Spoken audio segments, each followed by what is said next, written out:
We'll just see the presentation now. So welcome everyone to the January 2021 meeting.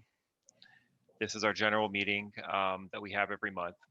And we try to schedule the meetings on the full moon, Friday. It's the ideal time to be, stuck inside on your computer, talking to fellow astronomers.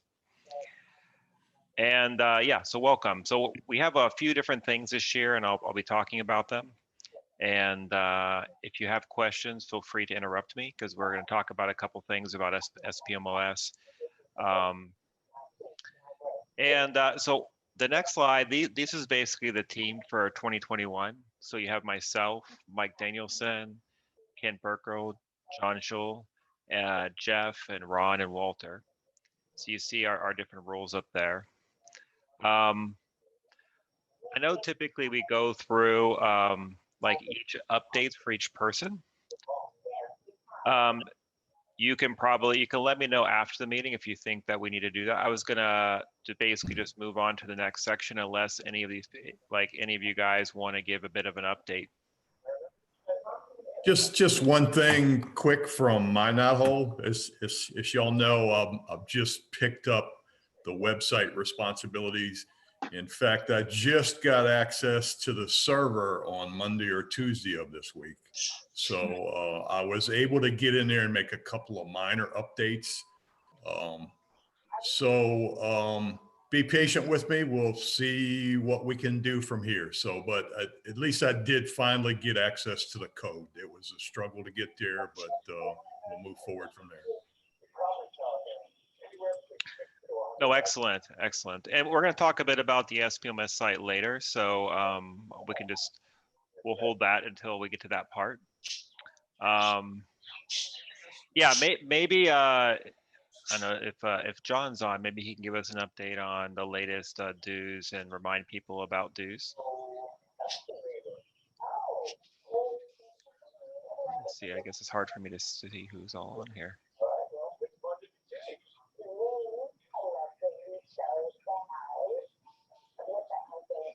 Okay, so we'll keep moving. So the dark side. So basically, talk a little bit about the dark side. So last year we had a few problems with the dark side. We don't exactly know the culprits, but there was some vandalism. Some items were stolen. There were a couple things in terms of like just maintenance around the site. I guess not everyone was quite given the complete tour in what to do and what not to do.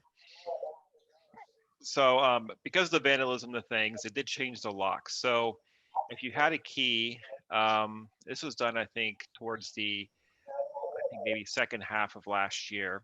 So if you haven't been to the site since then, your key most likely does not work if you haven't been given a new key. So for members that want a key, these are, I guess, members who don't currently have a key, the deposit's going to be $50. If you already had a key before, and the key will actually give you access to both the bunkhouse and the observatory, and it's one key. And that's why before we used to have $25 for each key. So since they do both, we're just going to do $50 for the single key.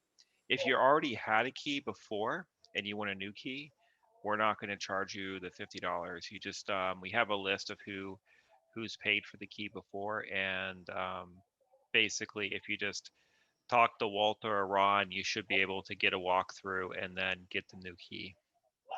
So all members that want access will need a walkthrough. I guess even if you've been to the site before, they want to show you guys a couple things to make sure that it's clear to everyone how to use and treat the site. The combination for the gate has also changed. Will be provided when they'll be providing that during the walkthrough, the updated combination. And there is plans to install cameras at the site soon to be able to better monitor what's going on there. So really, we kind of try to come up with like a bit of a procedure to make it clear. So how we're going to do this. So the member basically pays the fee if they have not already paid the fee. And then Once they pay the fee, John's going to basically send an email to Walter or Ron that basically that member has paid. At that point, the member can call Walter or call Ron and set up a time to do a walkthrough. So Walter basically is the closest. He's like I don't know, 10, 11 miles away. And also Ron's available too if Walter's not, but Ron lives in New Orleans, so he would have to travel a little bit longer distance for him to travel up there. But either way, either one has committed to doing a walkthrough if one is necessary, and I've put their contact information there. So kind of during the walkthrough, they talk about all the different things that needs to happen. So basically the signing in each time, a lot of folks have not been doing that. There's some specific instructions for the winter and summer about, in the winter, the concern is the pipes freezing, and then the summer is making sure you leave the AC in the right, basically turn the AC off and things. So they're gonna basically talk you through that, and then the proper use of the gate. So there's been some opening of the gate, and I guess it causes some damage if you don't open it up correctly, and also lock it correctly. So they'll talk through that, and then also those who want to use a telescope, they can show you how to access and use the observatory, and also just general etiquette at the site. So lights, how to leave the lights, cleaning, what to do with the trash, etc. And this is really just to re-educate people who are using the site, and maybe people who are new to the site, to make sure everyone's on the same page. Is there any questions about that? No? I got a question for you. Yep. Are you gonna have any kind of group event, or does each person individually need to set up a meeting when they want to get up there and go through? Yeah, so that's actually a really good point. I was talking with Ron a little bit about this, about what might be a good time to do something like that, and we were thinking sometime, perhaps in a few months, give time for it to warm up there, as well as as more vaccines come out, it'll be less a risk to have like a group gathering, and so we were thinking around April. Okay. So more information will come out on that as we get closer to that. But that's a good idea. So if you want to use it before we have that event, you can talk to Walter, Ron. If you come to that event, you can basically, the walkthrough can be done then, and then you'll be able to get the key. Does that make sense? Good for me.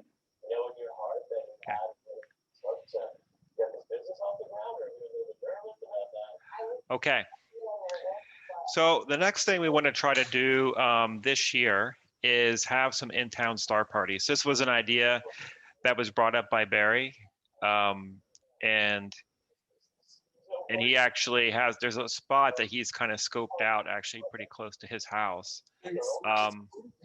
It's Tourmaline Park, and Tourmaline Park, it's quite a nice site because it's a pretty large field, and it has a fairly low horizon. And actually, it's very grassy. They keep it well cut, and it also has some kind of room to spread out. And what we've proposed is on the 12th from 6 to 9, basically dependent upon weather. If it's cloudy, of course, no one will go out. But if it's clear that night, then we'll try to target to go out there and meet up. And people can bring their telescopes. And I guess because of the COVID, I guess what some people might have apprehension of people using other people's telescopes. So if you want to look, I guess either go with someone who's comfortable with like allowing them to use a telescope, or bring your own scope.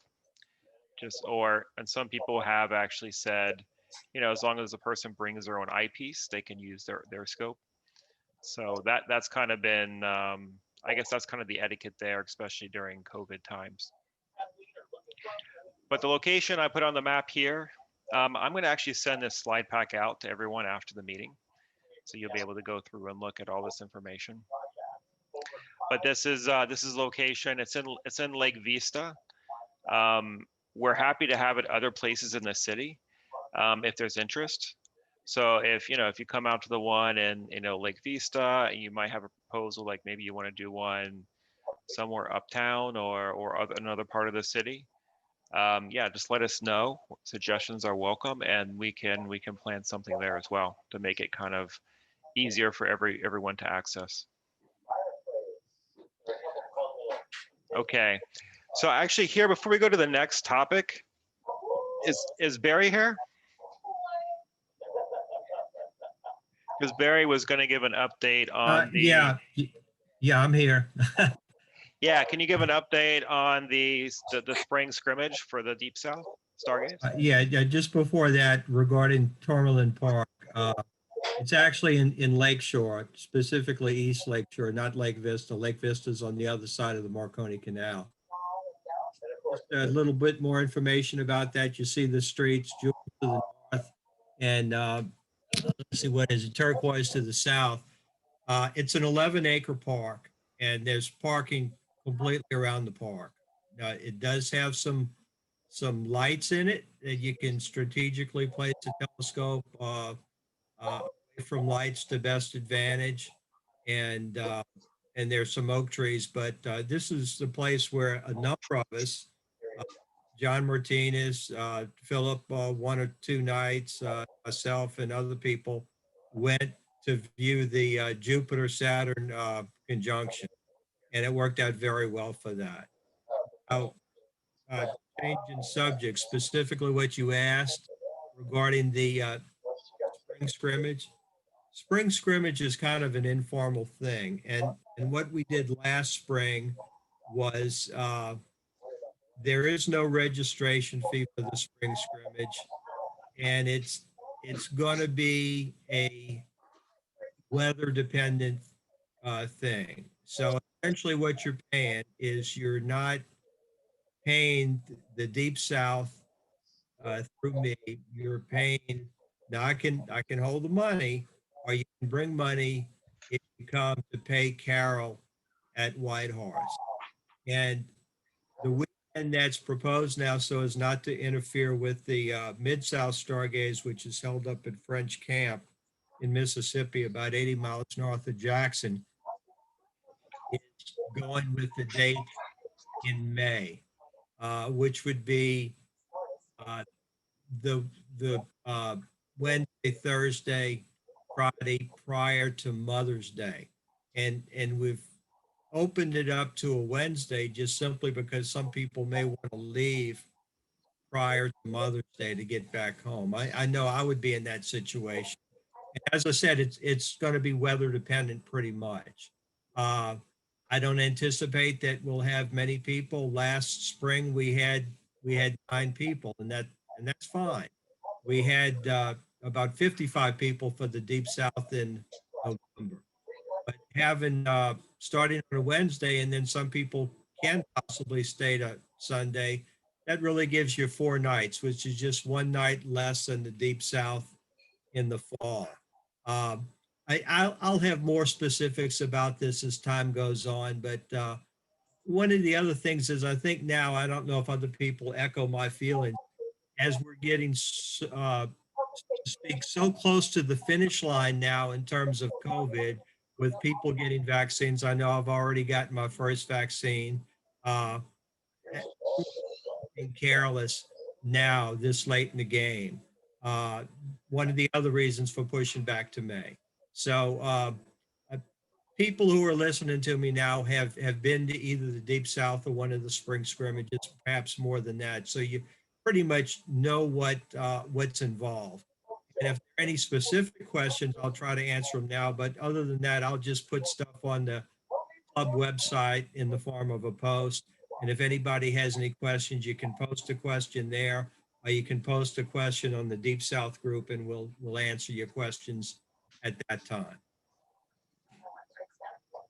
So that's it, Philip. Okay, Barry? cool. Thank you. Any questions for Barry? Yeah, I have a question. What were those dates again, specifically the Wednesday through what?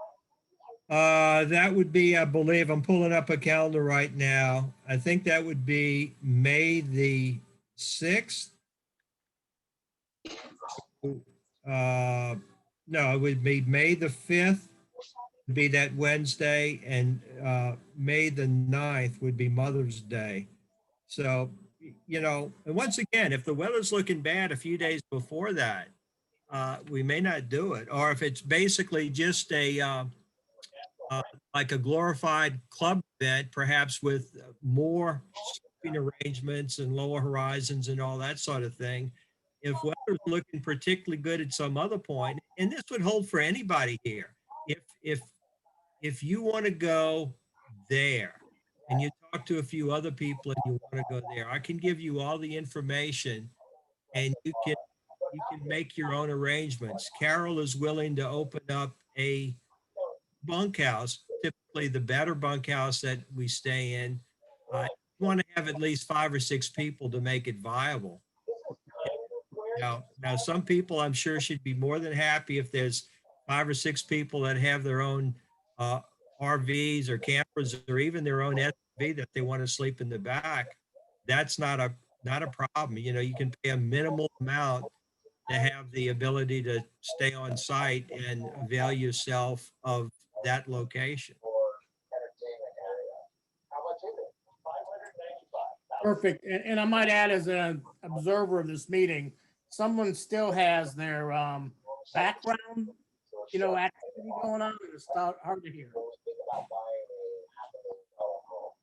Yeah, if people can mute if they're not talking, that would help. Yeah, there is. I think somebody's playing a movie or something going on right now that we've been hearing. Let's see if I can mute everyone. I don't know if it's easy to do that or not. If I can, okay, here, I think if I just hit mute all, and then people can unmute themselves. How's that?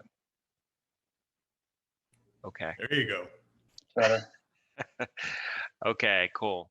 Well, let's keep moving. So I muted everyone. So if you do want to talk, you have to unmute yourself. Okay, so the next, and everyone can still hear me, hopefully. So the next thing I wanted to talk about is about future topics. So I just brainstormed really quick, and there's been some discussion about having kind of a mix of visual topics, and for the newer members of the club, just things to basically kind of ground them on how to use the equipment and things, and then also some more of the more modern topics as well. And some people are interested in different astronomy, more computer-aided astronomy topics as well. Today, I'm actually going to present on a computer-aided topic, and it's a very accessible one, so hopefully you guys will like it.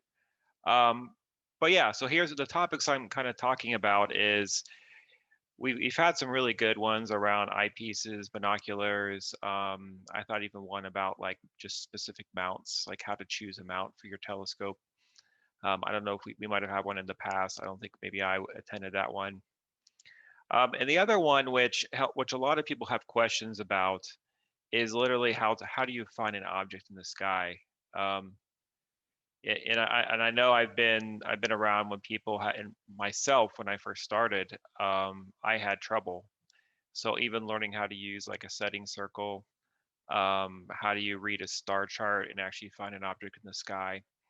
And I was thinking someone, if and I'm open for volunteers, if someone could put a presentation about that would be great.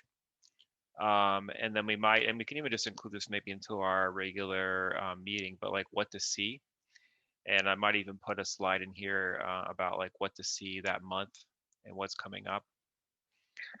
And then a lot of people have trouble, especially with the more modern telescopes, a lot of modern mounts, is literally just setting up their mount to even use. So a lot of members that, they go out and buy a nice, Celestron telescope that has one of these computerized mounts, but it takes some time to actually set it up and to basically get it properly polar aligned and then aligned to the sky.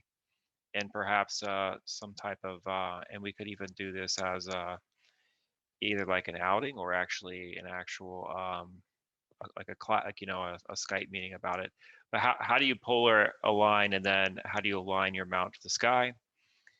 And some people have some interest. Some people presented some previous topics about outings they have done for astronomy, and there's been some interesting ones there. And also I think there's been a couple cool ones around that, some of the stuff that NASA's doing. And then the computer side, I guess kind of the more, I would call it the modern tools available to astronomy. There's some really cool remote sites that you can use. Also some cool places where you can actually access public data and images. And then just like, what's the basic imaging equipment? And I think I presented one last year, but it was very advanced and maybe too advanced, but I'm thinking of doing one where it was more like how to use your DSLR and then some basic processing stuff. So if you use your DSLR, if you just want to, do some basic processing in Photoshop, how do you do that? And then how do you do some basic calibration and stacking of images, like with some of the free tools like Deep Sky Stacker and a few other ones. And there's also some really cool tricks around how do you get, you see these like really cool pictures that have these like deep saturations, and there's some tricks to get your pictures to look like that. And I was thinking of putting together maybe something later in the year around how do you do that as well. And I'm open, we're definitely open. Mike's the one who puts together the program, and I just kind of threw these out there as some ideas, but this is some of the stuff that we're thinking about. So, and we need to kind of also poke people in the club to put together some of these topics. So I'm throwing them out there as ideas. This by all means is not what I'm saying the program is for the year. These are ideas. So just be thinking about them. These will come out in the presentation, and you guys, if you want to pick one of these up or you have your own one you want to do, please talk to Mike, and we'll get you guys on the schedule. Any questions?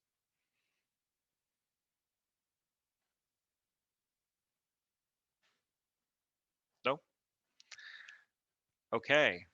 The next, what I want to talk about is hopefully what people will find cool.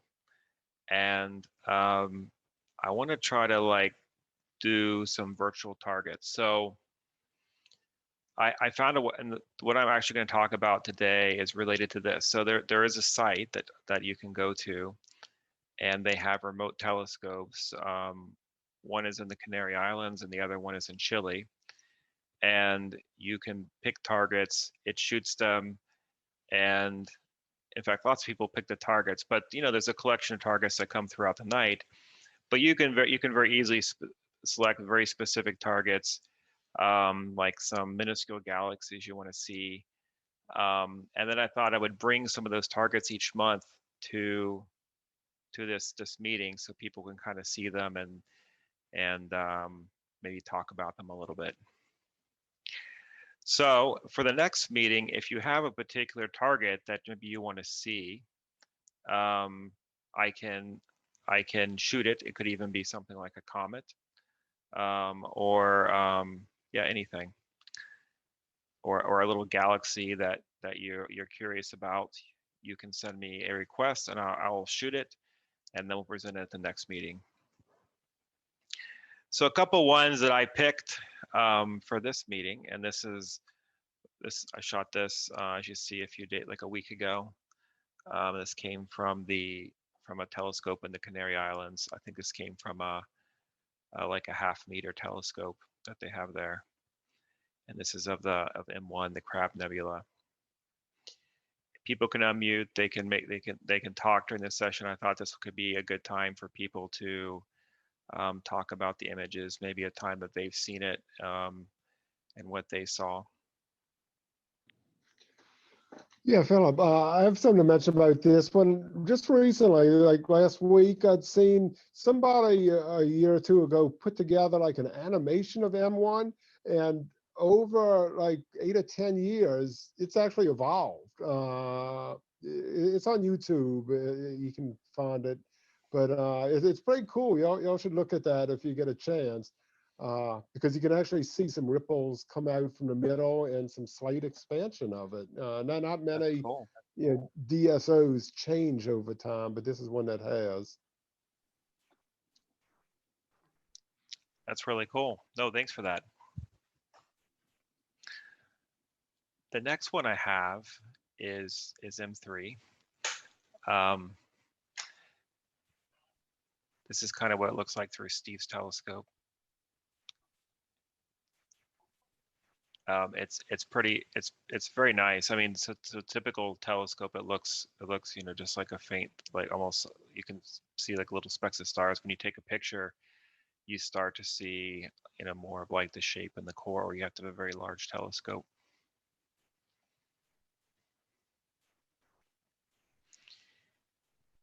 Cool. And I can go back. This is the one this one was shot in Chile, so this is Omega Centauri, and it's quite spectacular. This is the way the telescope works. It does what is called binning. So so even the faint galaxies, so what that does is it amplifies the signal that the telescope's picking up. So if you have a big telescope like they do in like the Canary with like a 1/2 meter mirror, and then you put like it's a very modern camera, but they have it binned, so it's taking a fairly high resolution, but then that resolution is reduced to kind of bring out a lot more of the light.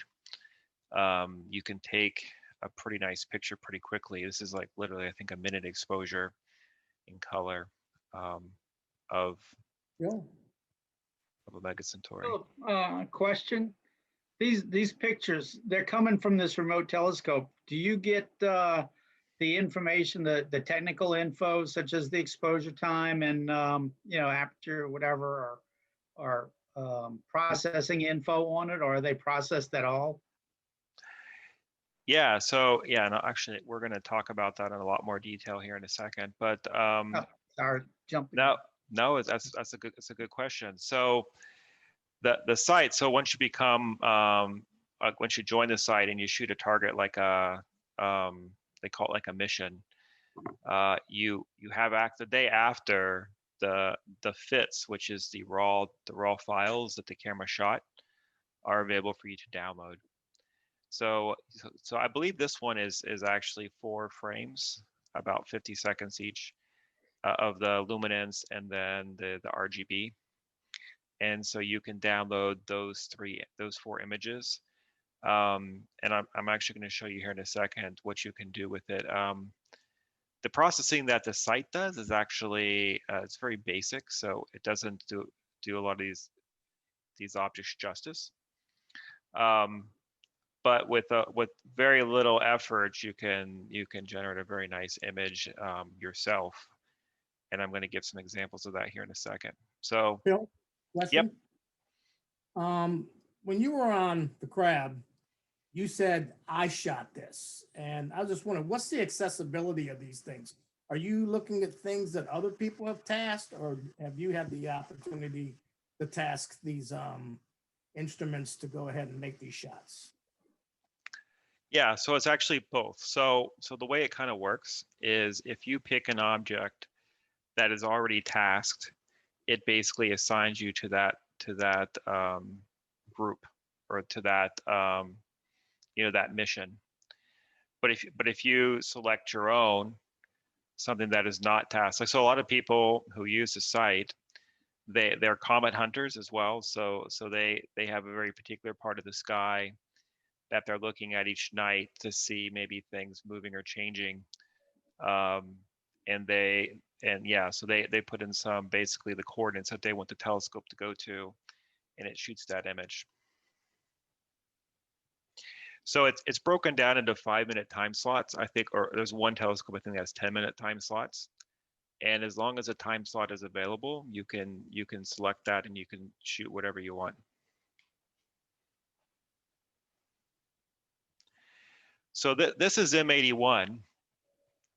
The one on the left is the processing from the actual site. So they kind of overstretched it a little bit, and they didn't really stack all the images well. With very little processing, I was able to take, so with the raw files and a little bit of knowledge on how to like improve the image a bit, I was able to take the raw data and to really bring out a lot more detail of the galaxy, as you see on the right. And I guess the licensing for the particular images is you're not allowed to use them for commercial purposes, and they do ask that if you're displaying them that you put their logo at the bottom. So that's why you see I added the logo at the bottom.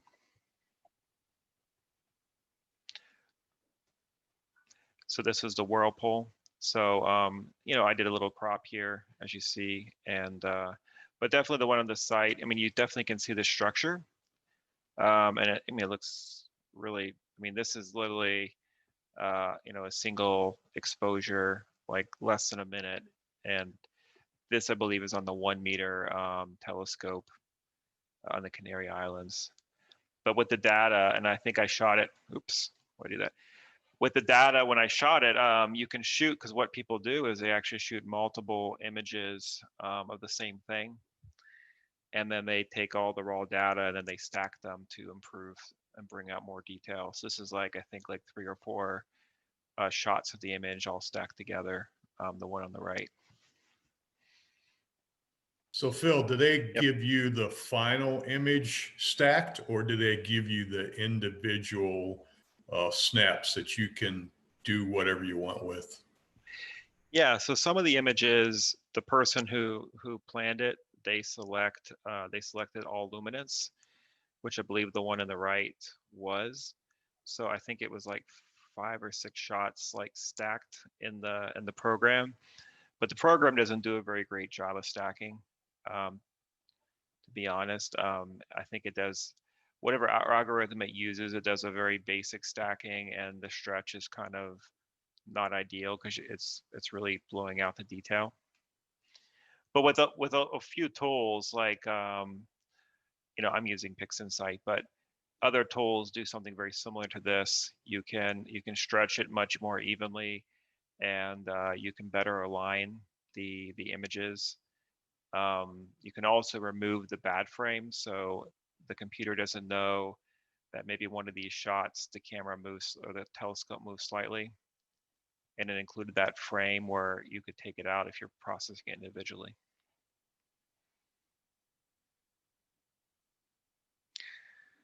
So this is one I really like, and I think I'll probably try to get a better shot of this where it has more images, but it's a sombrero. It's a very cool object to see like photographically and probably visually as well. I've never seen it visually, but it has this very nice disc, and then the core is really nice. It looks like this little sombrero. I don't know if people have actually seen this one visually before. Yeah, that's a nice one. You can see that shape in like a small 8-inch scope. Maybe one day I'll be able to get a nice little Dobsonian and take it out to SPOMS one night. This is another one. This one doesn't have a name. But it's one of the NGC objects. It's 4565, and it's a fairly decent size galaxy. This is I think a color composite. I think this is also on the 1 meter scope. It's an edge-on galaxy, and it has a very nice dust lanes you can see, and a really bright core. And its companion to the lower right, 4565A. Oh, that's the Another- companion. Another edge on, yep. Mhm. Very nice.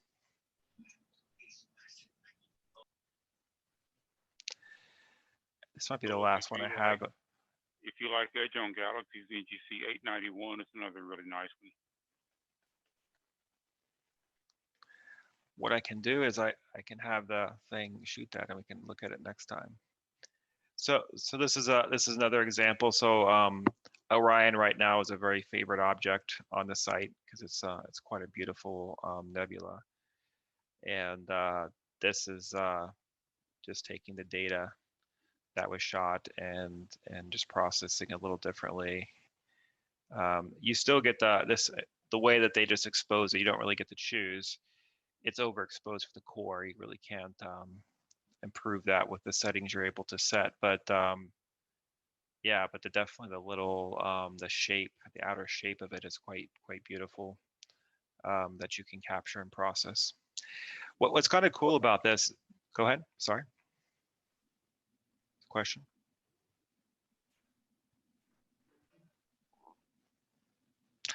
Yeah, what's quite cool about this is that if you're new to astrophotography, you can get some nice raw data to process and practice the processing aspects of the astrophotography.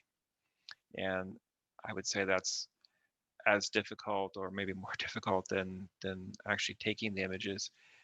So there's a lot to learn on that aspect, and this enables you to get some some decent data just to practice that on your own. Okay. Yeah, that one looks pretty good with the dark nebula you got in there now. I've fought with Orion Nebula a lot, and it seems like you're burning out the trapezium like that, or you don't get the nebula. So some of these guys, Barry and I know y'all play with it a lot. Y'all might have managed to get both, but I haven't managed that yet. Yeah, there are some techniques you can use to do where you take multiple exposures. So you can take like a very short exposure to capture the core, and then a longer exposure to capture the outer frills of it, the nebula part. And Like a HDR picture from a camera. Yeah, and there's some really pretty easy to use tools to combine them together. Phil, you've disabled sharing because I was going to show that. I have one where I have a combination of quarter second, 2 seconds, 5 seconds, 10, and 20. So you see the trapezium and the outer part of the nebula all in the same view. Oh, excellent. And it's believable? I mean, it looks good? If you enable sharing, then I could share. Let's see, how do I do that? Yeah, you should be able to do it now because I unshared. Just host disabled participant. Just click on share screen. I did, and it says host is disabled participant share screen sharing. Bill has to enable. Oh, okay. Hold on, sorry. That's all right. You should be able to do it now, so try it now.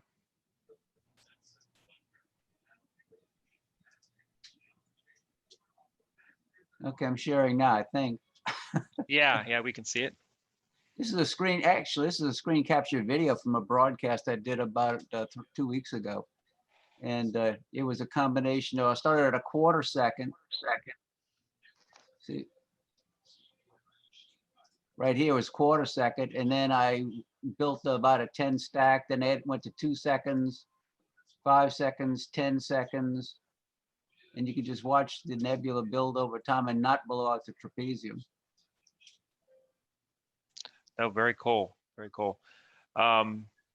Okay. This is like a Malincam software I see. Yep, that's the Malincam Sky software. I was using a Malincam DS26, like the one that Jeff just got. Sounds like a very cool future topic that someone can present. Okay, I second to that. I think I could even work you in this year. Maybe, we'll see. Now that we've both got new heart valves going, you know. Yeah. We have slots available. Yeah. Okay, so what we're going to talk about now is a site which I've been talking about, I've been alluding to. So this is a site. It's SLOOH, and it's actually funded by the National Science Foundation. They have, I believe it's five telescopes in the Canary Islands, and 3 telescopes in Chile, and they're remotely operated. That gives you kind of a combined exposure to 18 plus hours per day of telescopes. They're really big on, you know, like it's kind of a community. So people comment on other people's work. People post-process the images and put them up there, and it's kind of neat. You'll see more here in a second. This is kind of what the SLU kind of why it's called that is they have it's like an acronym. I'm not going to read all that. You can read it if you want. Kind of what they do is, you know, it's kind of like it's a citizen kind of observatory is kind of their motto. So people do a lot of different things. Some people track like near Earth asteroids. Some people, you know, they're looking for comets. There were a few supernova and novas discovered. They actually have some presentations, and there's some live streams that they do about how to actually do that, like what's the process and what are you looking for and what parts of the sky to look at. And like I said, you can download the raw files and process your own images. So it goes in here a little bit of kind of what they've done. If you look down here, they talk about some of the discoveries that they made from this site. So what's pretty cool is like they do a really good job of like educating as well as providing the tools necessary to do different things. But anyway, so if you want to, you can read all through this. I'm not gonna read it all today because we'll be here all night. Another cool really part to this site is they have this what they call quests. So this is their training kind of section. So you can start with something really simple. So one of the ones that I did as kind of also an example is this charting the cosmos. So what they do is they provide a lot of basically it's basically like a training course for astronomy. So this one is talking to you about how to actually find stuff in the sky and about celestial coordinates and like right ascension and declination. And so it goes through and it tells you all about it, like, you know, what is 0 hours and you know, and then it shows you kind of like, well, where objects are, and then they talk about later on, where is it? Later on, they talk about what's visible when. Maybe it's another section. Well, I think the section towards the last section talks about what's visible kind of when. But what's also cool is you use the telescopes like as part of the training. So usually they make you go out and gather your own observations as part of each of the trainings. So this one, these are the objects that they want you to capture. So as you see, I've gone out and I've captured all those objects, like the double cluster and the Caldwell 67, the Pleiades, the flame, the beehive, the Eta Carina, probably pronounced that incorrectly, the Owl Nebula, and then the Leo triplet. And then what you do is once you're done, is it up here? Let's see. You get a poster. Yeah, so you get a poster, and I guess the poster is big enough to print for your wall if you want to. You can send it places. But yeah, it has all the images that you captured and where they are in the sky, and it's like it's a nice thing to either, you know, print out and hang up on your wall, or even frame, I guess, if you want. And they do kind of talk about, like, you know, it'll actually tell you when you're taking it, like when's the best time to take the pictures to get the, you know, the best image, you know, try to get the best images for your poster. That'll let you basically download it, which is pretty cool. And then they have another one which I know a lot of people in the group have done, and it's the Messier challenge. And so basically you collect all the images. And so you can collect all the Messier images, and then when you're done, it creates a poster for you of all your images. You know, and they talk about really trying to find the best images. So it's kind of also trying to find the best image of each one, which is kind of cool. Okay, so the observatories, so as you see, and I doubt that Chile is going to come on tonight because it's supposed to be cloudy. So if it's cloudy, they don't turn on the telescopes. But yeah, but we can take a look at them actually. Some of the information about them. Where's the weather conditions? I should so where's about the scope?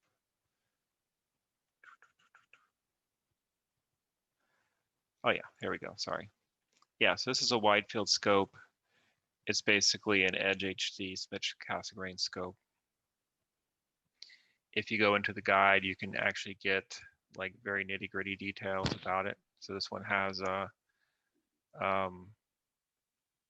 and basically it's an SBIG STL 1100 camera. So it's a very nice camera. And like I said, they basically usually bin them. So they usually do there are 2 or 3 binning.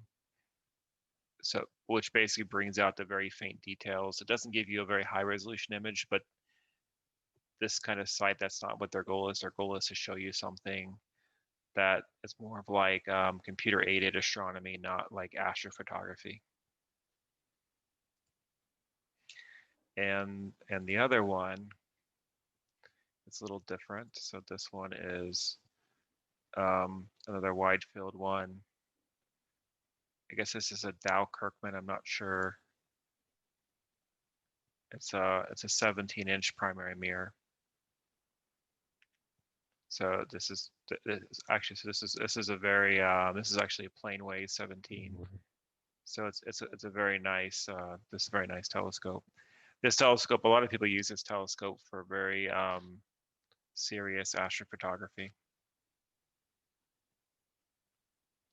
And they got a basically a Finger Lake camera on it. So it's a very nice camera as well.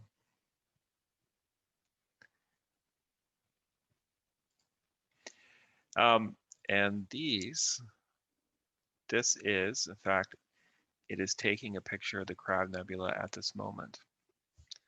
So what's kind of cool, which I like about the site is you literally are observing as like live. So this is live. So it literally just took this image.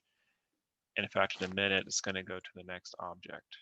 You can see what's coming up. So next one's a Strawberry Nebula. Then they're going to take a picture of the Whale Galaxy, then M63. And so you start to see on here what this person's done is they kept shooting the same image. So what they're doing is they're building up a series of objects of data so they can post-process outside of this program. And if you want to like join it, you click here and you click join this mission. And then, okay, so now as soon as this shoots, I'll have this available for me to look at and see. And so I'm part of this mission now. And the limitation is it'll let you do up to 5 missions simultaneously. And so as soon as this one's completed, it will let me schedule another 5th one. And so you can keep doing 5 images at a time. And it lets you do one advanced mission, which is where you can select more details about how it's going to be shot.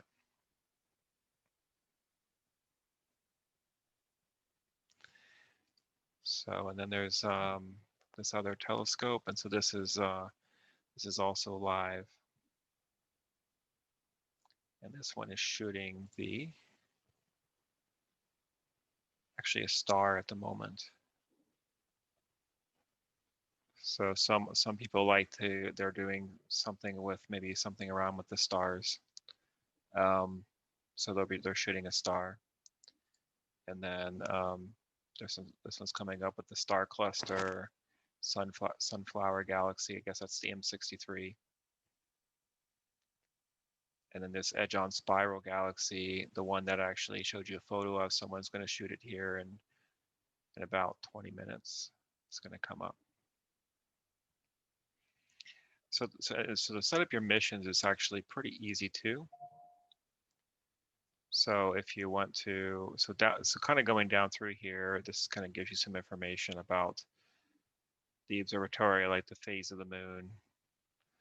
They usually have some, featured missions, so some things that they suggest to do.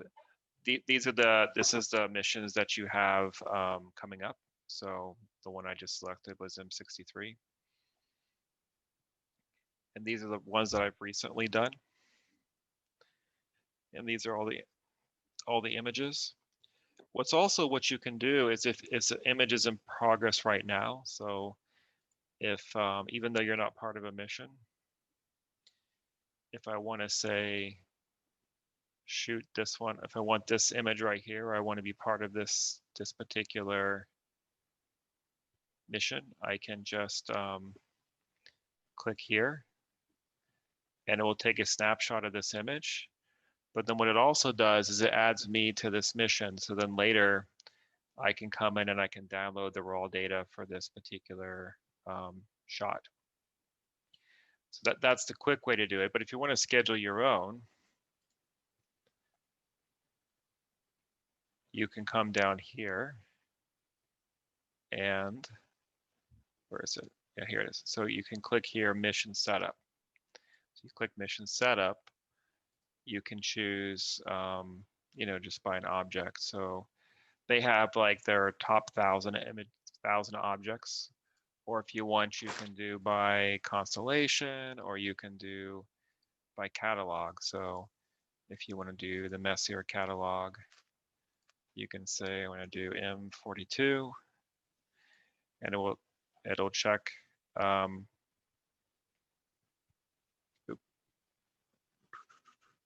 sorry, maybe I need to put 42. Yeah, so it says good news, it's available. So you can actually choose like how you want it to be processed. So I could choose like large bright nebula, and I guess it adjusts the way it does the processing. And then you preview the thing. So this one's going to shoot in about an hour, and then you schedule the mission. So now it automatically picks the telescope for you. There is a way to do more detail, and I'll show you. Like there's different membership levels that you can choose. Yeah. But if you want to access like the actual raw data, if you come in here and there's like you can see your missions, right? So you can only access the data of the missions that you have shot. Well, the day before, so it takes like a day for the data to come in. So the one we just shot, it's not available yet. But you just click on the FITS data, and then it pops up and it shows you this particular telescope. And I'm not sure exactly. It must have two different scopes on the same mount, but they have a wide field and they have an ultra wide field, so they have both camera shooting. And yeah, so you can just click here and download the file. And I can show you later what that will actually look like, but it's I can pull it up in PixInsight to show you how it actually is, how it looks, how the raw file actually looks. So Philip, I saw they had like a planetary camera on one of them too. Usually like when I shoot planets, I do like 10,000 frames, and I try to do it like in about a minute and a half. Can you specify stuff like that? So yeah, the one disadvantage of this site is it's going to shoot it how you want, how it thinks it's how it's best. It thinks it's best. There is another level which I don't know the features and what it enables you to do, but there's a apprentice level, which is what I have. And then there's also what they call astronomer level. The astronomer level gives you more ability to configure the camera for shooting it a different way. Typically, some of the planets, they do video as well. So what I was Yeah, going to show you, they also have a solar camera. So like this was the moon. And did I have, this was a full moon, which is interesting. And then if I go back, there was, what did I do? Didn't want to go there. Okay, sorry.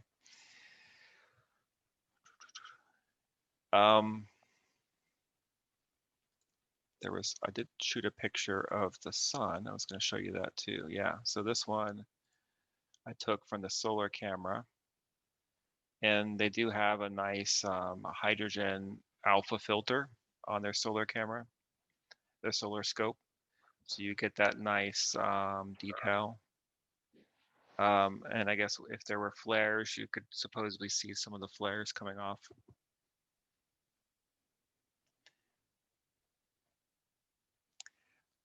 What I like about the site is it makes everything very easy to use. So it's very intuitive. It also has some nice communities. So they have what they call featured observations too. So people who, they do an observation and they write something about it, and it gets like upvoted by the community, and then it gets you know, presented here as a featured observation. And you can see a bunch of them. And then they have star parties, and these are typically someone typically is actually talking in them and going through different objects that are being shot, and it's kind of pretty cool. And sometimes they're hosted by actual astronomers, and they'll have a lot of the events, like they had one that on the conjunction, and they were actually showing, like, had one of the scopes live on it as it was happening. And like you see there, the one on the total lunar eclipse is coming up in May. They always have, I think these are two like very routine ones that they have. So there's a guy, Mike Shaw. I don't know who he is, but apparently he does this one like usually about, I think it's like once a week or something. It seems like it's posted up there for that.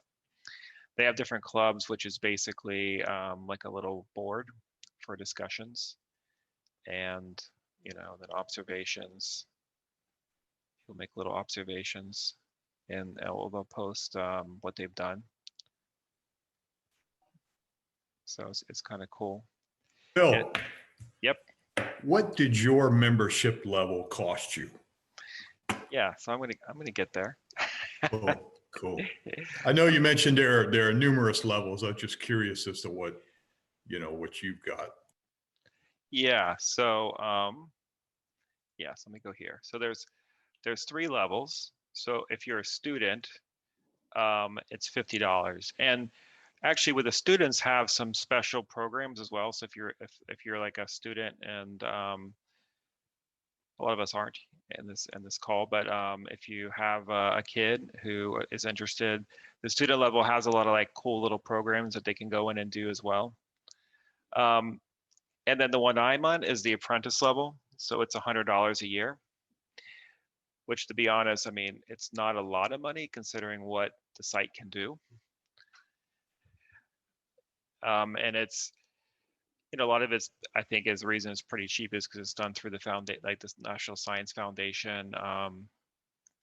And it's actually pretty easy to get slots in the telescope, depending on the scope.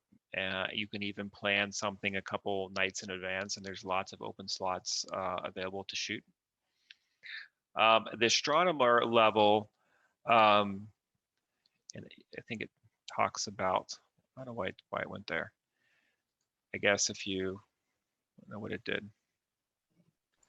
Normally it pulls up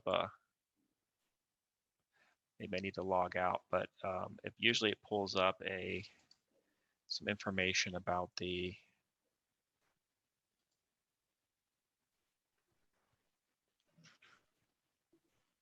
where is it? Slew menu. You can also do a they do a free 7-day trial. And where did it show? So maybe it's here you choose. So this is the apprentice level. And they have, okay, maybe sign back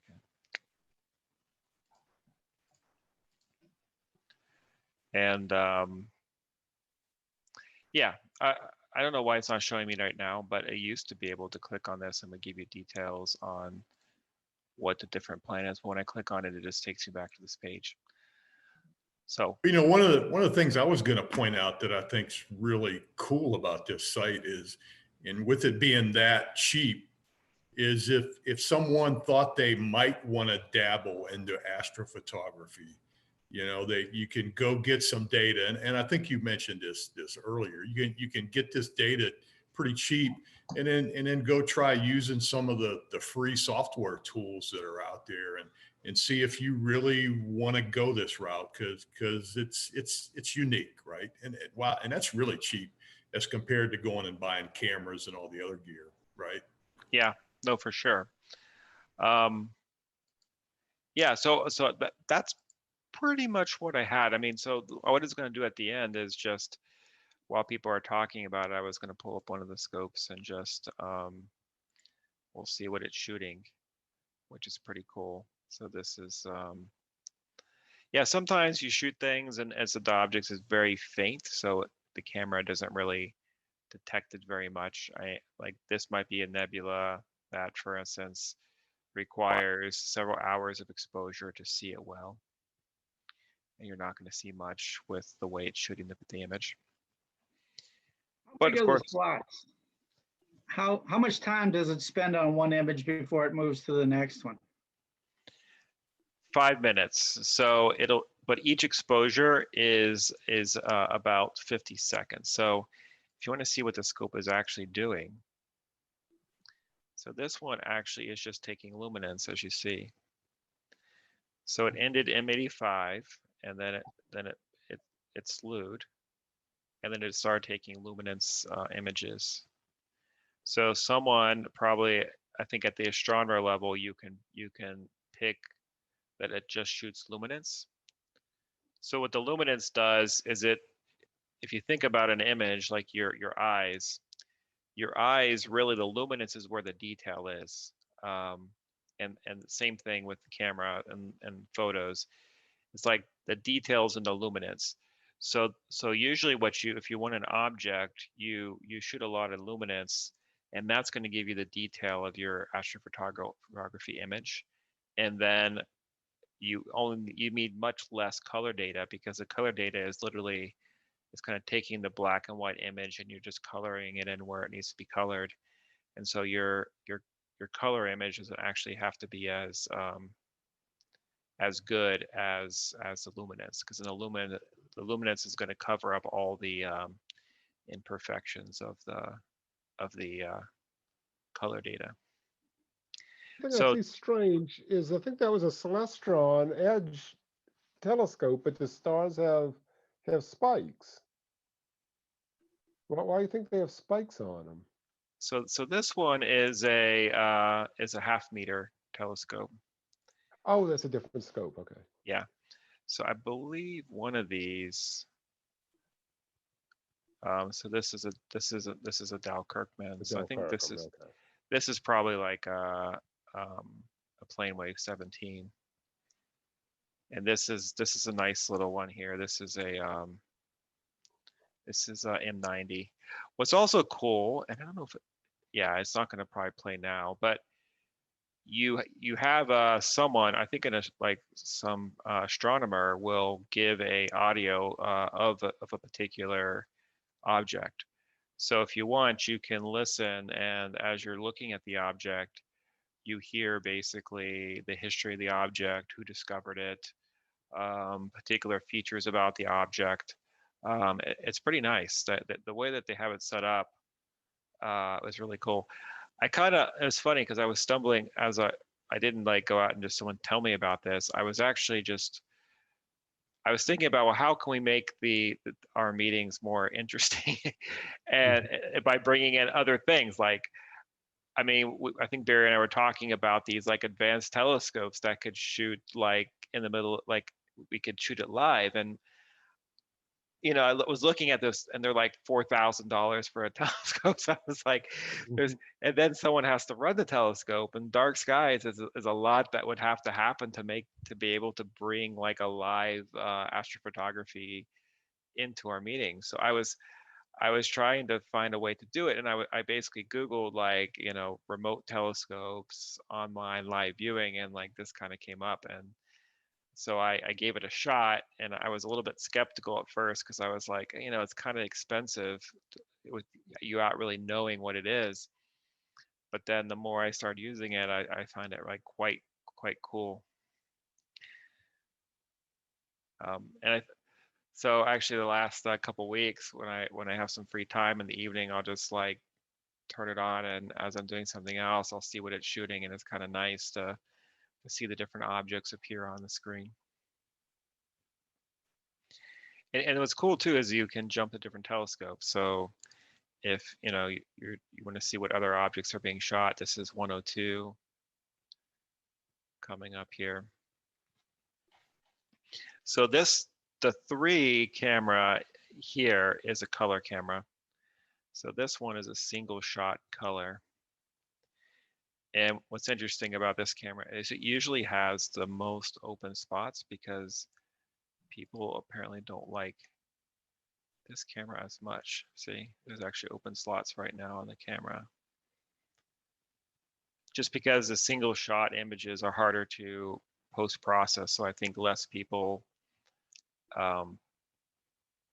want to use it. But it does give some nice images in color pretty quickly. You see all these things that people are shooting. So someone's probably planning this spot right now. That's why it's not available. But you could click here, and in 30 minutes you could shoot your own whatever you wanted. And the 4 camera may or may not be online. Sometimes they keep this one online for a very brief period of time. But this is a very large focal length. This is like a planetary camera. So they're usually shooting at very small objects with this one. Actually, I don't know what kind of scope this one is. Maybe let's see here. Let's say what will tell us what this is. It doesn't say. I have to look at more details about this particular scope. Okay, here it is. So this is the Edge HD. This one here is. But yeah, this one's shooting. This is basically their solar system camera. So there's probably, if you look at the queue, they're probably shooting. At some point, they're shooting a few planets. I know I was looking at this one the other night, and they were shooting Uranus and a few of Mars. Yeah, Uranus happened to pass right by Mars the other night, last week. They were real close. I was kind of surprised by that. Yeah, so if you would have had like your DSLR on the basically both of them, they would have been in the same frame on like 100. Let's say like a 500 to 1,000 millimeter scope. They were pretty close. It was about on the 20th. They're getting farther apart now. Yeah, it's just a coincidence. I was going to go look for Uranus after Mars, and saw, it was right there in the same finder field of view, on a kind of high power finder that I use here in Metairie. There's another image coming up. This is a very interesting little galaxy. It looks like oh yeah, this is a very famous the Antenna Galaxy. there's a very famous Hubble picture of this galaxy. That's pretty amazing if you haven't seen it. There's a lot of very active collisions happening as these two galaxies are merging, and lots of star forming regions. It's pretty spectacular looking through Hubble. And a lot of people, this is like the Canary 1, which is their half meter, is their kind of their premier telescope, because it gives you quite good images because it's so it has a lot of near. And this one's pretty cool. This is a whale galaxy, and you can see like a little companion like near it.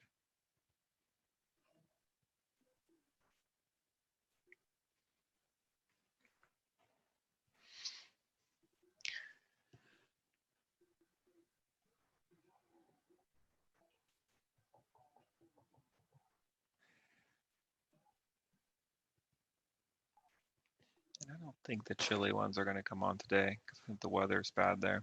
You can see what the weather is looking like. So yeah, so you could take a look at that. It's like a complete overcast.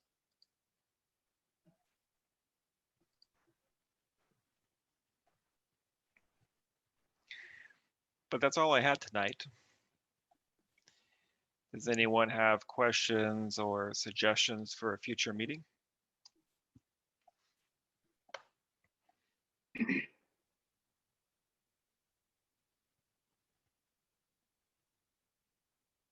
Philip, just a comment.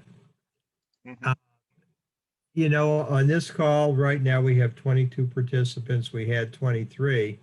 And looking through some of the participants, we're reaching out to people that don't normally come to club meetings, or they really can't come to club meetings, like Len Philpott up in Pineville, Louisiana. He's 200 plus miles away. And then Ken Lum out on the West Coast. He's whatever that is, 1,800 miles, 2,000 miles away, something like that.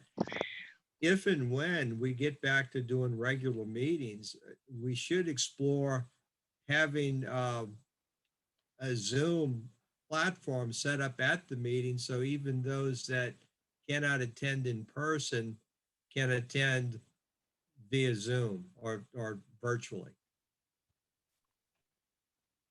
No, I had been thinking about that as how do we do that? So whatever, hopefully the place that we end up at, and I don't know if UNO had this, but if they have internet access where we could like live stream like our meeting, like we're doing right now on Facebook over Zoom, and then we could even set up I don't know, like a little webcam in the back of the room, or just to the room itself. So, or you could have a couple different cameras.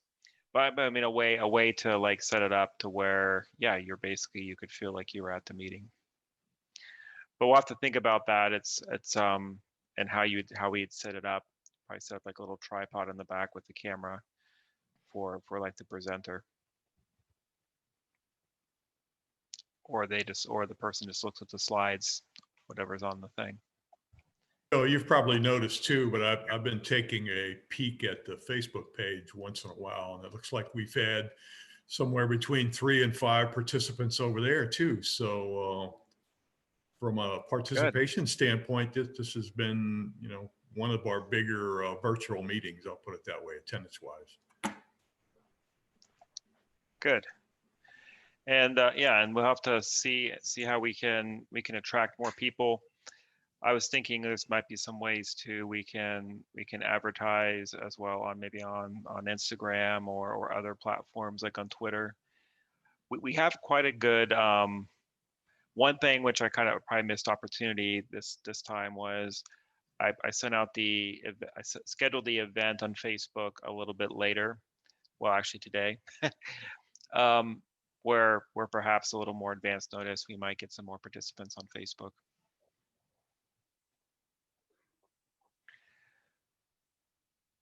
Yeah, but that's what we're trying to do, is how can we get more participants, make the see if there's different ideas people have to make the meeting more engaging. I'm trying a few different things. If people have other ideas, I'm open.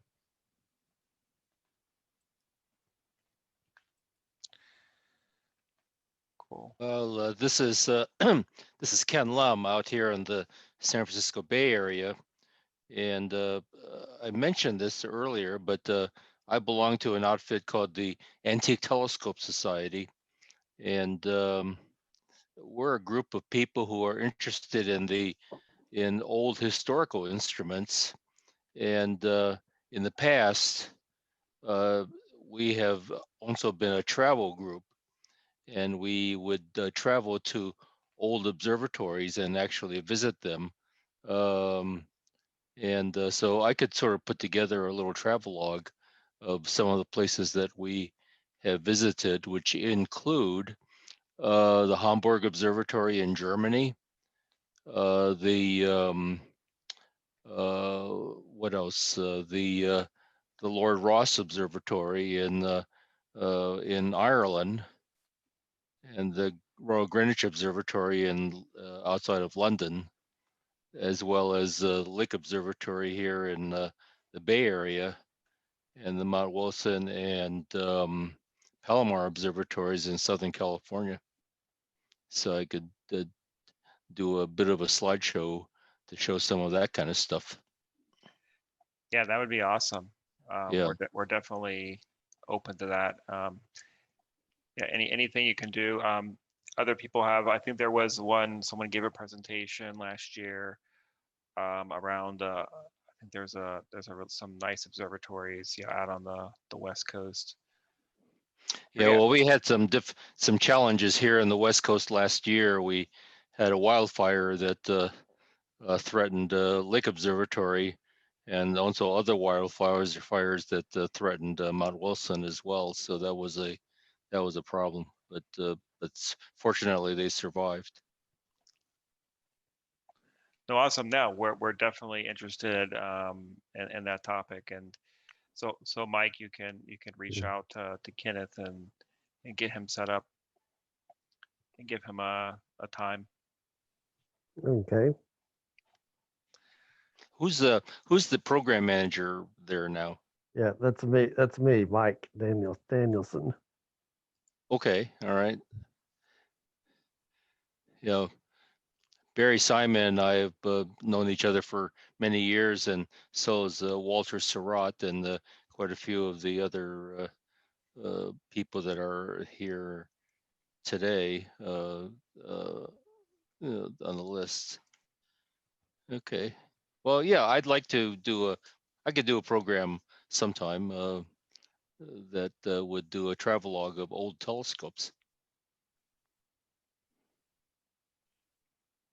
Cool. Yeah, and I would encourage folks. I will send out the presentation I showed you earlier with the list of ideas for future topics. And if you want to present one, please reach out to Mike. We're trying to kind of get the schedule set for the year on who's presenting when.